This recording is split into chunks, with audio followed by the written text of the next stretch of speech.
Hi all. இன்றைக்கி வந்து மீதமான இட்லி எப்படி ஒரு மசாலா டைப்பில் செஞ்சு கொடுக்கலான்றதை பார்த்துடலாம். அதுக்கு ஃபஸ்ட்டு கடாயில் கடுகு கருவேப்பிலை போட்டு நல்லா வதக்கிக்கோங்க. ஒரு நார்மல் மீடியம் சைஸ் வெங்காயம் எடுத்து நல்லா குட்டிக்கிட்டே கட் பண்ணி போட்டுக்கோங்க. அது வேகத்துக்காக லைட்டாக உப்பு போட்டுக்கோங்க.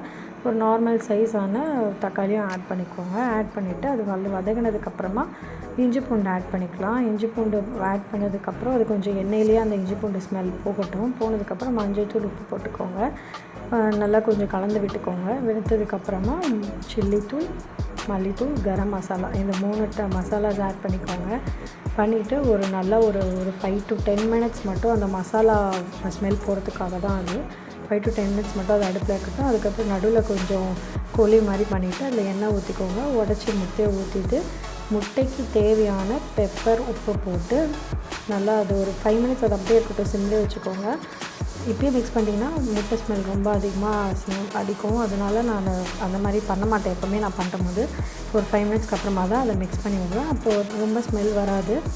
மிக்ஸ் பண்ணி விட்டதுக்கப்புறமா லாஸ்ட்டில் அந்த பிச்சு வச்சுருந்தா நம்ம இட்லி எடுத்து அதில் லைட்டாக போட்டுட்டு ஒரு மிக்ஸ் பண்ணி கொத்தமல்லி லாஸ்ட்டில் போட்டு நான் அதை சர்வ் பண்ணேன். என் பொண்ணுக்கு தான் கொடுத்தேன். சூப்பராக இருந்துச்சு. ஸோ இதை நீங்கள் கண்டிப்பாக ட்ரை பண்ணுங்கள். வீட்டில் மீதமான வீட்லேயே தூக்கி போட்டுறாதீங்க.